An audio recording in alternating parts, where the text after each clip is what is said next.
device is just very much like communications within a city, where the cars and people and buildings is quite similar. But I would like to draw your attention on the importance of being small. For example, you have a traffic accident with a bus or a truck, and people will get killed.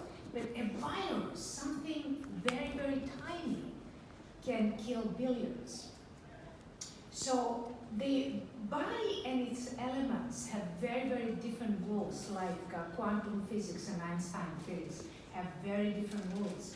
And our thesis is that targeted healing, when focusing on the molecular causes of a problem, can be far more effective.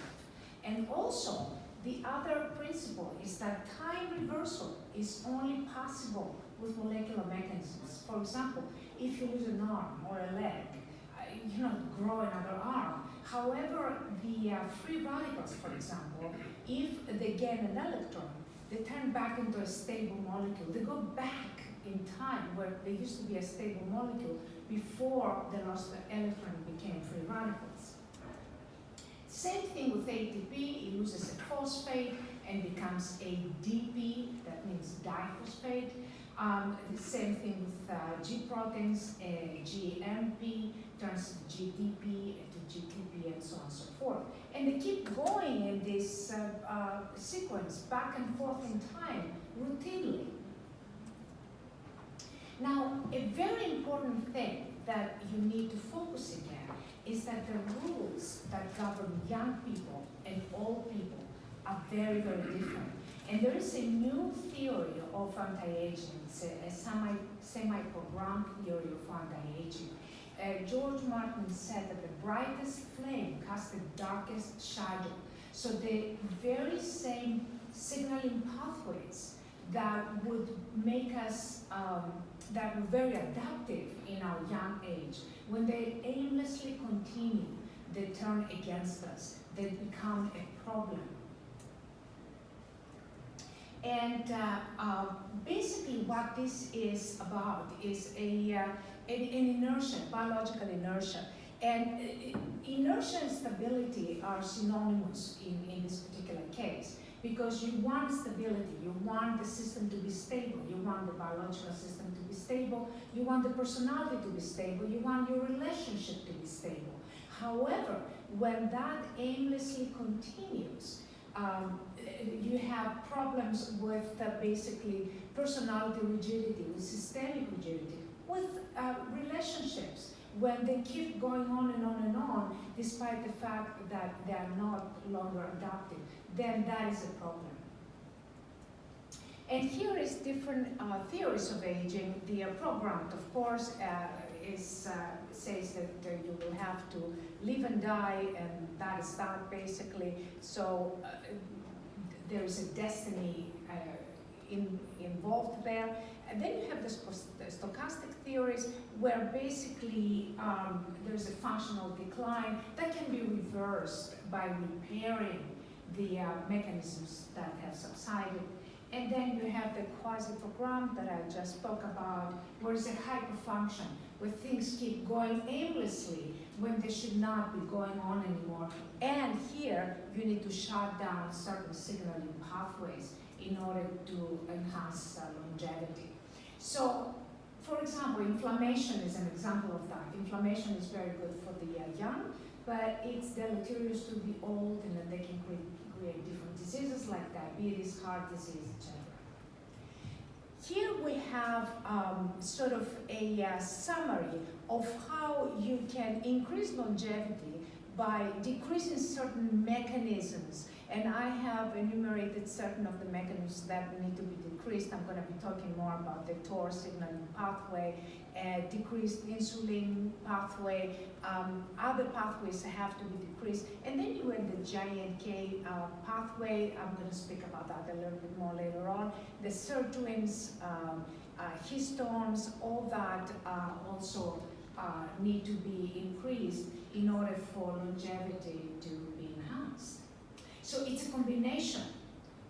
It's not always more. More is not always better. This is the 2019 Nobel Prize in Physiology and Medicine, where these investigators found that if they stop the brakes of the immune system, the CTLA-4 and the PD-1 are brakes that the immune system has. When you suppress these mechanisms, then the immune system can attack cancer, and it can actually, they feel that is the new theory, the new kind of method of that can cure cancer.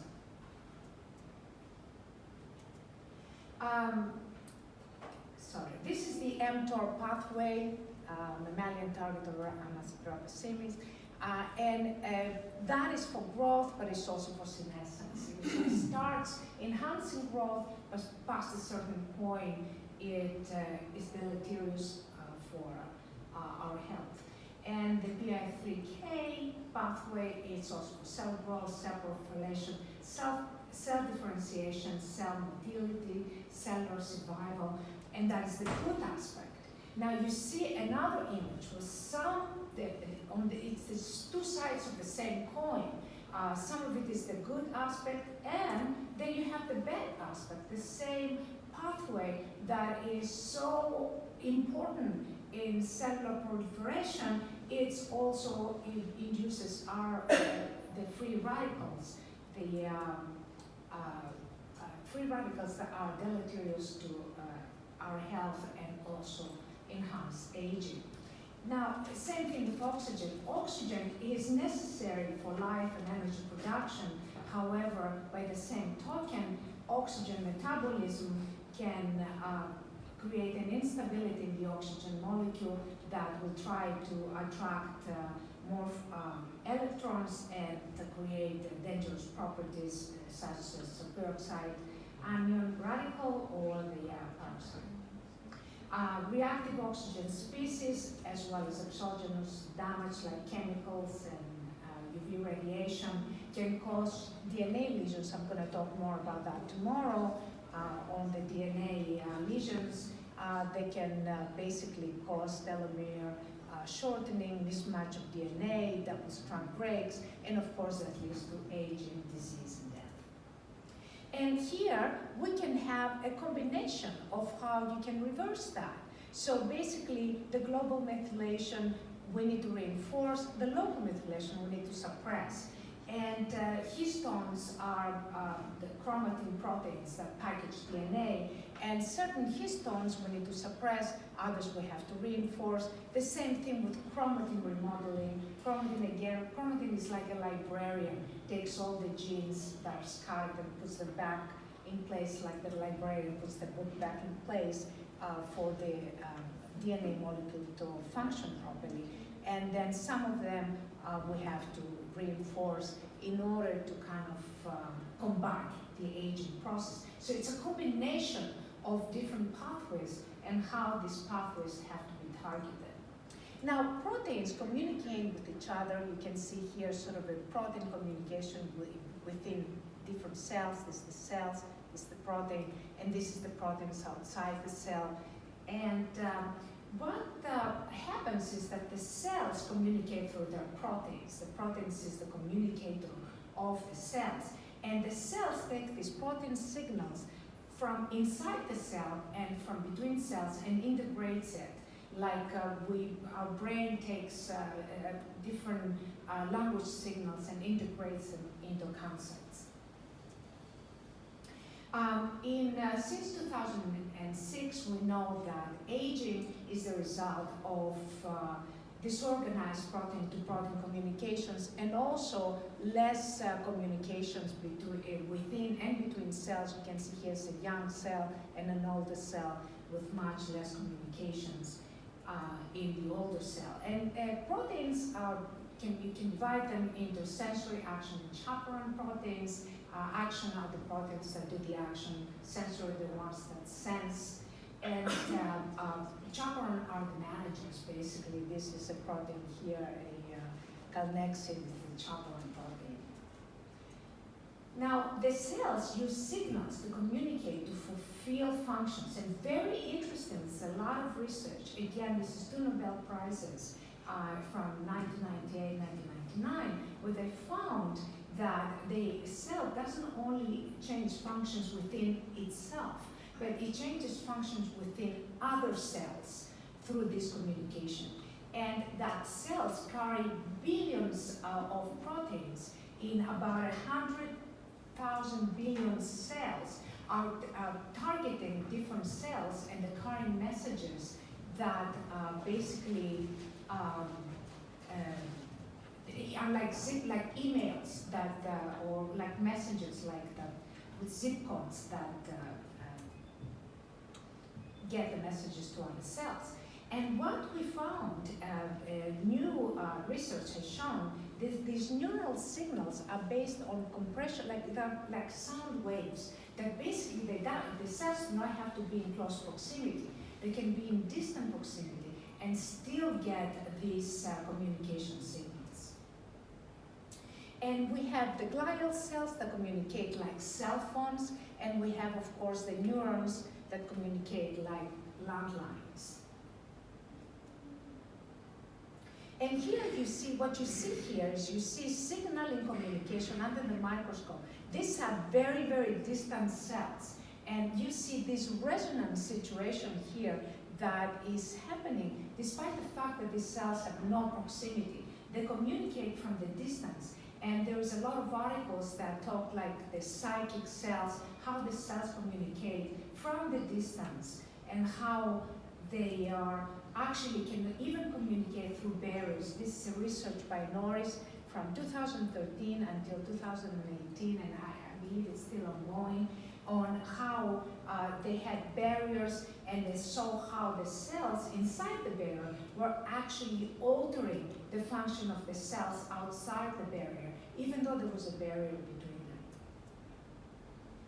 them. This is a study on resonance, and how these investigators showed how resonance signals can actually alter functions within cells, and we're going to see some more of that later, and also my lecture tomorrow.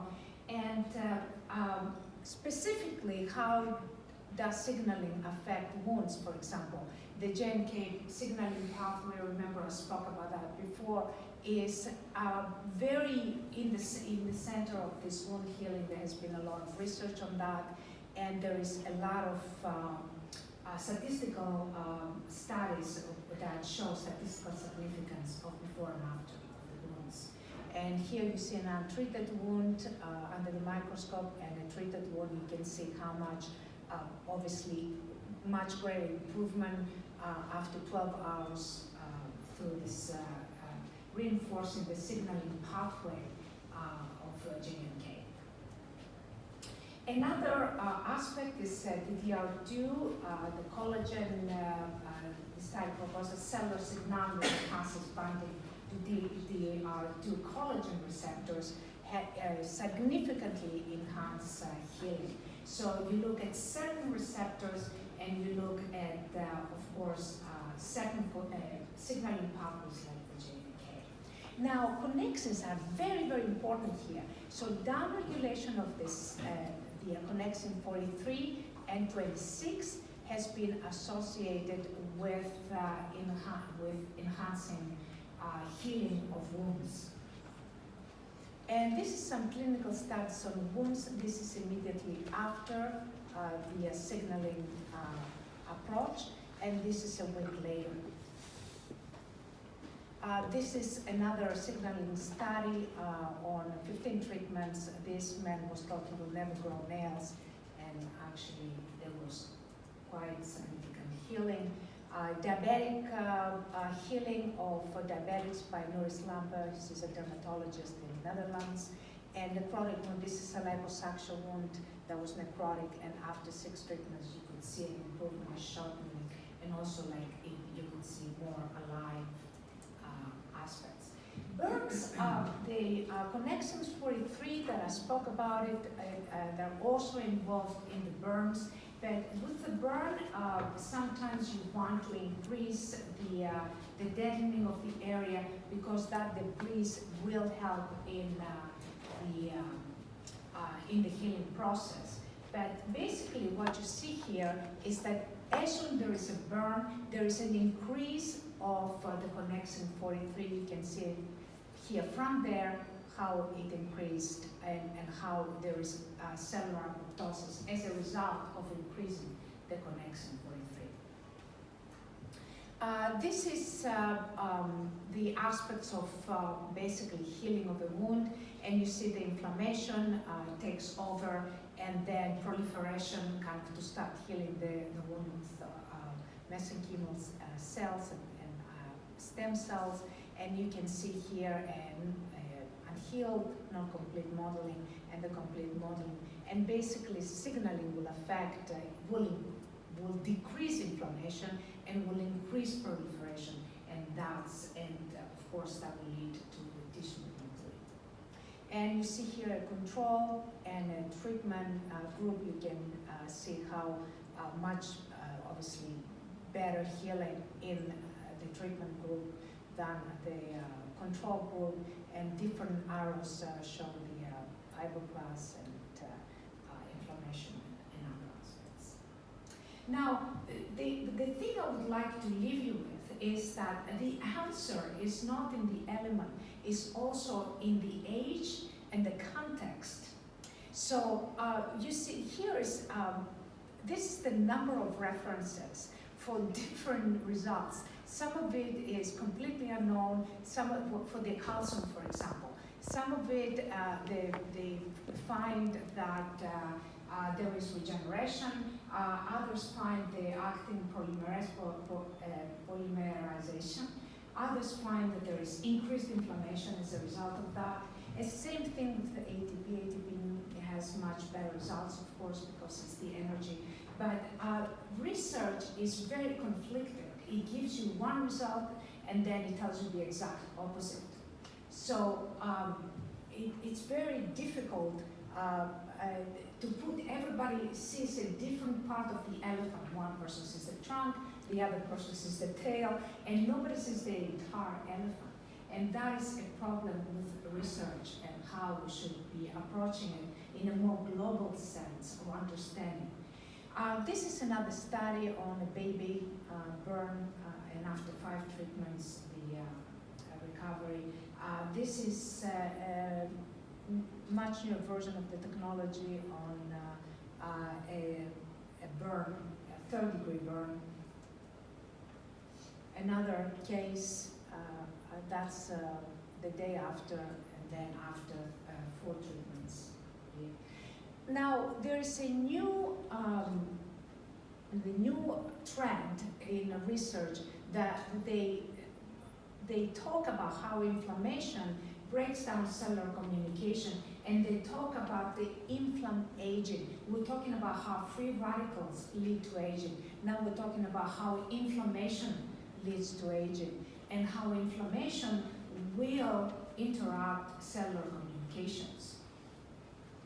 Inflammation is, of course, is a protagonist in acne, and for young people and old people, mostly young people, obviously. And this is all the aspects that you see in neuropeptides, you see them in the regulation, you see changes in lipid biosynthesis, and all of this basically prove how the acne is primarily the main reason that inflammation is what basically underlies acne. Just to let you know, 2 minutes left. Yeah. Now we have here the very important aspect, STAT3 and STAT5, of how they can be related in the healing. And this is some clinical studies on acne. STAT3, the signal transducer activator of transcription 3, is required both for the wound healing but also for hair growth.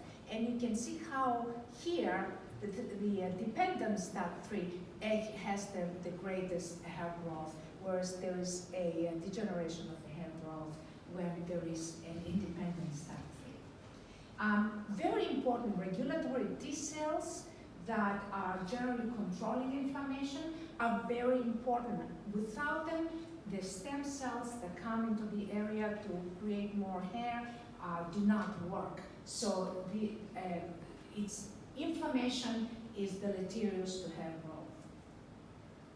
This is, again, a lot of research, and you can see how different proteins can be negative and other proteins can be positive. And different research shows you basically, I don't know how I got to that. I'm sorry, I don't know how I got to this. I think I went somewhere, sorry.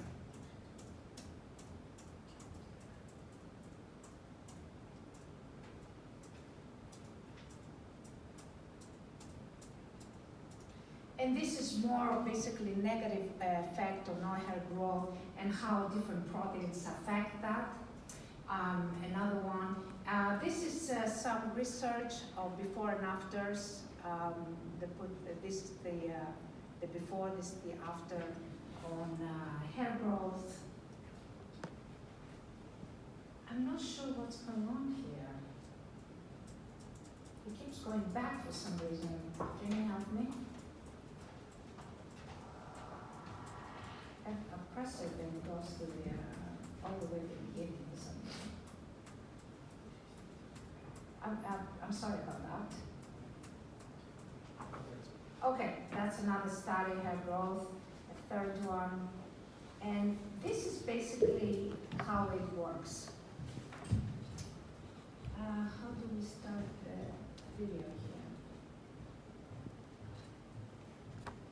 Okay, so the cellular apoptosis in aging leads to disrupted signaling and basically disintegrated communications. And what signaling technology will do will insert artificial signals at proprietary low energy below thermal noise to basically, there's a mathematical proof that those very, very low energies, which is the exact opposite of lasers, actually will allow the signals to come inside the cells, so to enhance the signals of cells that has deteriorated with age, or basically fill in gaps in signals that have broken due to aging or disease, to kind of enhance communications and enhance the repair and regeneration that would lead to repair of signaling pathways. And by signaling repair